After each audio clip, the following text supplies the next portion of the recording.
философия жұмыс істемейді.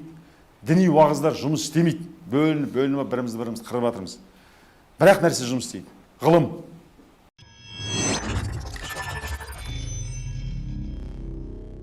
Неге тек қана адамның алдында байлықты ғана ойлаған кезде, ақша табуды ғана ойлаған кезде, кәсіп жасаған адам өте үлкен байлыққа, үлкен енді жетістік деп айтайықшы, успех. Неге адам өте үлкен успехқа тек қана ақшаны ойлаған кезде жете алмайды? Мен берілген информация арқылы жауап беруге тырысыңдаршы қазір. Қол көтеріп айтыңдар, кішкене ойланайық. Екі қорқыныш гормоны бар. Қорқыныш гормондары. Не? Адреналин, жақтап алыңдар. Адреналин. Бақыт гормондары. Бақыт гормондары. Дофамин, серотонин, окситоцин, төртінші эндорфин. Мынандай сұрақ. Кез келген адамда амбиция бар. Артында бір жақсы із қалдырып, үлкен жетістікке жеткісі келеді. Өте, мысалы, Джек Ма сияқты, айталық, Абай сияқты, мысалы, Әлихан Бөкейхан, Махатма Ганди, Толстой, адамзаттағы, бүкіл адамзатты құрметтейтін адамдар көп қой осындай. Мысалы, тағы кім бар? Гёте деген сияқты. Осылай адамзаттың ішінде өте махаббатпен, мысалы айтайық, бізге жеткілікті да, міне. Бостан босқа суреттерін іліп қойған жоқпыз ғой. Бостан бос сөздерін жаттамаймыз да. Кім Ахмет Байтұрсынов сияқты артында із тастап кеткісі келеді? Кім, мысалы, 100 жылдан кейін, 200 жылдан кейін, 300 жылдан кейін бүкіл ұрпағы көзін тірісінде де, өлгеннен кейін де, тура Ахмет Байтұрсынов қандай құрметке, қандай абыройға, қандай сыйға ие болды, тура сондай сыйға, құрметке ие болғысы келеді. Ондай болғысы келмейтін қазақ жоқ шығар деп ойлаймын. Осы отырған адамдарда, бізді видео көріп отырған адамдарда да, оны жетістік деп айтайық. Жетістік не деген кезде, мысалы, Ахмет Байтұрсынның жетістікке жеткен адам ба? Жеткен адам да, мысалы, өлген жоқ, арттағы сөзіңменен ісің қалса, өлсең де өлмегенмен боласың тең. Шындығында барын, нәрін беріп кеткен. Шәкәрім бабамыз айтады, сол сияқты да. Бірақ сондай жетістікке жетем деген адам тек байлықты алдына қоятын кезде, ақшаны қойса, үлкен неменеге жете алмайды. Сондай үлкен абыройға, сондай жетістікке жете алмайды. Жетістік деп образ ретінде, мысалы, Ахмет Байтұрсын жайлы мен бір ауыз жаман сөз естіп көргем жоқ. Естігендерің бар ма? Осылай бірден істепті дегенде, енді шындығында идеальный адам болған. Шындығында идеальный, өтті енді адамзаттың ішіндегі керемет адам болған. Әрқайсылары сондай болғыларын келеді. Бірақ бірінші кезекте бәрібір әсіресе қазақтың, біздің қазір істеп жатқан тірлігіміз, өзіміз қаржылай тәуелсіз болып, және тура өзіміз сияқты бәленбай 100, бәленбай 1000 адамды қаржылай тәуелсіздікке жеткізу. Енді ақшаны ойлаған кезде адам ондайға жете алмайды екен. Енді Джек Маны айталық. Джек Ма неге ақшаны ойласа, былай болсын, философияны алып тастаймыз. Тек ғылым тілімен сөйлейміз. Философтар көп, дін де философия. Платон, Сократ, Шопенгауэр, Ницше, Абай, Шәкәрім, батыс философтары, шығыс философтар бар. Бәрінің айтатыны адамды өлтірме, адамға жауыздық жасама, байлық қума, қолынан келгенше мейірбандық жаса дейді, бірақ 1% сол жұмыс істеп жатқан жоқ. Оған куә қазіргі біздің әлемдегі жағдай. Көзімізді ашып қарайтын болсақ, Сириядағы соғыс, Ирандағы соғыс, Америкадағы бірін-бір жеп жатқан жағдай, миллиардта біреулер, миллиард біреу күнін көре алмай жатыр. Қытайдағы жағдай, Папа Римский болады деген Құдайдың жердегі елшісі деген 10 шақты жыл бойы еркек баланы зорлап жүрген католиктер, оның бәленбай 100-ін шығарған. Егер де шын ол философия жұмыс істейтін болса, жер бетіндегі жауыздық болмаушы еді. Біз табиғатқа да, тіршілік иелеріне де, өзімізге де жауыздық жасамаушы едік. Бірақ жауыздық деген жыртылып айтылады қазір. Түрме толы, арақ шарап шығарып жатырмыз, наркотик шығарып жатырмыз. Пәлсапа жұмыс істемейді деген сөз. Философия жұмыс істемейді. Діни уағыздар жұмыс істемейді. Бөлініп бірімізді қырып жатырмыз. Бірақ нәрсе жұмыс істейді. Ғылым. Сондықтан жаңа сұрақты қайталап қоям. Неге адам тек қана байлықты ойлаған кезде үлкен керемет жетістікке жете алмайды? Мына ғылым тілімен айтайық. ғылым тілімен. Давай, бір кезек айтып шығайық. Ұлпан, онан кейін кім? Айнұр. Себебі онда үнемі стресс, кортизол бөлініп жүретін шығар. Біреу жақсы. Келесі Айнұр. Біріншіден ақша, анау көп ақша, біріншіден кортизол кері әсермен туғызады да, көп ақшадан айырылып қалуға, онымен управлять ету. Адреналин туғызбайды. Ақша, адреналин, дофамин туғызу мүмкін, серотонин жаңағы көп не істегенде туғызу мүмкін, ол болашақта. Окситоцин мүлдем туғызбайды. Эндорфин қандай гормон еді? Эндорфин туғызады, жалпы пайданы көздеген адам бір кезде біраз ақшаға жетуі мүмкін, сол сәтте тоқтап қалады да, біраз ақшаға ол тоқтамайды да ғой. Тоқтамағандар бар ғой. Миллиардтан бәлема миллиард тоймай жатқандар көп қой. Оны білесіңдер де, осы жерде де бар, маңайымызда да бар, біз танитын адамдар бар. Мысалы, қараш, Айнұр, $миллиард да, мысалы, адам қанша өмір сүреді? 100 жыл, ары кеткенде 100 жыл. 120 жыл дейік. 120 жолдар үшін $миллиард керек пе? Түкке қажет жоқ $миллиард. Солай ғой? Қажет жоқ. Егер орташа есеппен адамның өмір сүруіне, былай қазір есептейшік, жылына қанша ақша керек деп ойлайсыңдар? Енді орташа есеппен өмір сүру. Енді керемет бір қалаған тамағыңды ішіп, қалаған киіміңді киіп, қалаған үйде тұру үшін. Үйді бір рет алып тастадың, үнемі ала бермейсің. Күнделікті қолданатын нәрсесі адамның киім мен тамағы. Оған емделуі да. Құрметті көрермен, осы видеодан соң саған қанша ақша керек, не үшін керек атты видеоны көруге кеңес беремін. Ол видеода сен бизнес планды қалай жазу керек, қай бір бизнесті бастамай тұрып тоқтау қажет екенін білетін боласың. Сілтеме төменде, сілтемені басу арқылы қажетті ақпаратты алуға ұмтылыңыз.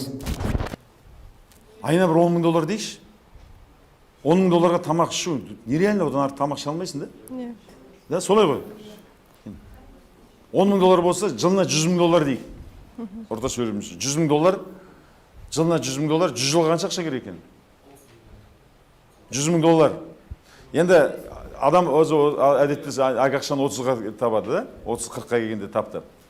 Енді бір 50 жыл өмір қалды дейік. 50 жылына $100,000 50-ге көбейтші. $100,000 50-ге көбейтіндерші. 50 миллион ба? $50 миллион. Бір адамның өміріне жетеді дейік. Бір адамның өміріне. Ода 500 миллион болатын болса, неше өмір керек оған? 10 өмір сүру керек. 500 миллион болатын болса, 10 өмір сүру керек. Енді 10 өмір сүре алмайды ғой. Осы сұраққа жауап іздеп көрейші. 10 өмір сүре алмайды. Жаңағы мысалы, Сауд Арабиясындағыларды алтынмен аптаған бәленбай миллиард байлықтары бар, шейхтар да. Шейх деген сөз, ана дінді зерттеген адамдар әбден соңына жеткен да. Енді көз алдыңа елестете көрші, ол біледі бірақ өмірі бар екенін.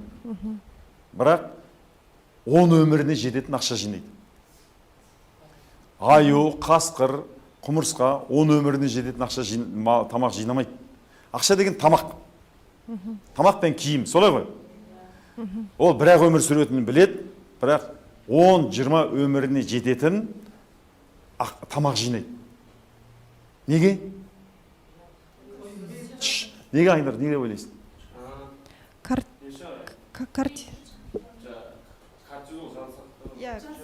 Жоқ, енді оны реально да солай ғой шындығында да. Бірақ адам тоймайды, ананы көбейте береді. Жақсы, бағанақ сұрақ қайтадан қояйын дағы да. Неге адам тек қана байлықты ойлаған кезде өтті үлкен жаңағы Джек Маның істеген нәрсесін, Ахмет Байтұрсынның істеген нәрсесін, Әлихан Бөкейхан істегенін даже 1% істей алмайды ақшаны ойлаған кезде. Әйгерім. Сіздің сұрағыңызға жауап. Кез келген гормон нормасы болады. Жаңағы баланс болады. Егер адам тек қана ақшаны ойласа, олар дисбаланста жүреді, дисгармония. Мысалы, бір гормон үлкен болса, екінші гормон төмен болып қалады. Оның мақсаттары, негізі цель мақсаттары орындалмайды. Егер дисбаланс болса, онда ол дұрыс емес. Аружан. Мысалы, негізі дофамин, серотонин барлығы ода жүреді да. Бірақ кортизол болған кезде, мысалға, жетпей жатады ғой, сол кезде уже ақша жетпей жатады, немесе соған бір көп жетпей жатса, ол кортизол бөлінеді, иә. Кортизол бөлінсе, ол кругта болады уже. Ол кортизолда жаңағы 3 функциямен ғана болады да. Ол тек қана өзін ойлайтын болады, айналаны ойламайтын болады да. И одан кейін уже ода серотонин, окситоцин бәрі түсе бастайды. Сосын ол уже дамымайды, то есть бір кругта айналып жүре береді да. Содан кейін ол жетістікке жетпейді. Жақсы, мен Развитие болмайды. қорытындылайын. Жаңағы Айнұрда, Игерімде, кімде, Аружанда, Кіпрез Ұлпан, бәрің дұрыс айттыңдар негіз. Қорытылып айтатын, адамды алға, мына 6 гормон бізді басқарады. Осы 6 гормон басқарады негізге. Осыны жақсылап біліп алатын болсаңдар, мен ерік-жігер сабақтарын басқан тыңдап жүретін болсаңдар, өздерің байқап жүресіңдер. Осы 6 гормон басқарады. Бірақ шындығында да енді осы 6 гормонмен басқарып, ары қарай осыны саналы түрде басқару үшін бәрібір диспенсерден өтуіміз керек. 6 гормон. Мен айтайын, әрқайсыларың Джек-ма бола аласыңдар. Кез келген Джек-ма бола аласыңдар. Енді міндетті түрде Джек-ма сияқты 35 бәлембай миллиард демені ашып, бәлембай Алибаба сияқты сайт ашып ету үшін емес. Адам өзіне сөйтіп бір саналы түрде өзінің алдына мақсат қойды ғой. Осындай бір биікке жетсен деп. Соңғы тыныс ашыла береді. Жоғары шыққан сайын тыныс ашыла береді. Ислам, ұйықтамай. Адамның мынаны көргеннен кейін келесі бір білім ашылады. Ана кондиционерді қосып қойыңдаршы. Адам тыныс ашыла береді, білімге деңгейі жеткен сайын. Кез келгендерің алдарыңа үлкен мақсат қойғаннан кейін, сондай биікке шыға аласыңдар. Әркімнің өзінің биігі бар. Джек-маның өзінің шығатын биігі бар. Арайдың өзінің шығатын биігі бар. Айнұрдың өзінің шығатын, мысалы, Аманжолдың өзінің шығатын биігі бар. Оны адам өзі саналы түрде өзі қоя алады. Саналы түрде, жаңа өмірінің 5 саласына байланысты, денсаулығына байланысты, біліміне байланысты, өзінің көңіл күй маңайына жасайтын жақсылығына, артына тастап кеткен ізіне байланысты, табысына байланысты өзінің өлшемдері бар да әрқайсының. Әркімнің өзінің шығатын биігі бар.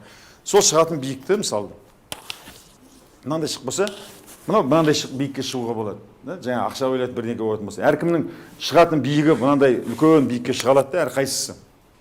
Қашан шыға алады? Мынаның бәрін қосқан кезде, байлық болған кезде көбінесе байлық немен қоздырады. Бірақ немен көбінесе дофамин қоздырады да, бітпейтін нәрсе бұл да. Осыны бірақ нәрсені қоздырады, оның бір шегі бар. Содан кейін бүкіл функциясы адамның немесі қосылмайды, басқа функциялар қосылмайды. Ананы прям адамды тыныш таптырмайтындай құмарлық туғызатын бір функциялар болады.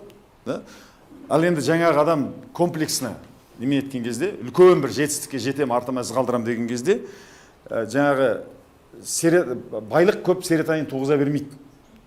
Байлық қай уақытта серотонин туғызады? Сенен гөрі бай адамның қасына келген кезде ғана серотонин туады сенен. Сенен гөрі ақылды адам болатын болса, сені оның алдында сенің кортизолың туады. Сенің жансақта функцияң төмен кетеді, сенің күш қуатың кетеді. Келсесің ғой. Қазақта сасықбай деген сөз бар. Бір сасықбай келді, айтасың, Құрманғазының серперін білесің бе, болмаса Бетховеннің лунный сонатасын білесің бе, білмейді. Чмо? Да, айтады, да, мысалы, Адажи, там басқа да бірдеңке, да, кім Леонардо Ди Каприо, или болмаса айтайық, Микеланджелоның бір қандай произведениесін білесің, бірдеңкені білетін болса, ода ештеңке жоқ, рухани дамымаған, да. Яғни онда бірақ функциясы ғана. Айталық, да, бүкіл бір саусағы ғана күшті, да, басқа 10 саусағы күшті емес. Ал адам жаңағы үлкен адам, үлкен мақсат, үлкен игілік жасайын деген кезде, мысалы, онда өзінің құрметі туады, да, мен керемет, дофамин, енді,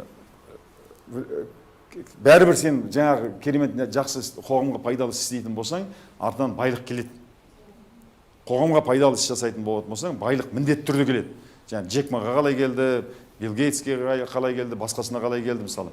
Мысалы, Әлихандар, Ахметтерде кедей болып өмір сүрген жоқ, киінген киімін қараңдар. Мысалы, 100 жыл бұрын мынандай смокинг киіп, мынандай қандай немене, да? Бір жаман тамақ жеп, можон таппай, жаман үйде тұратын адам емес қой. Керемет білім жинады, тұрмысы да жақсы болды. Ол жансақта функциясы бар. Құрметке ие болады, да?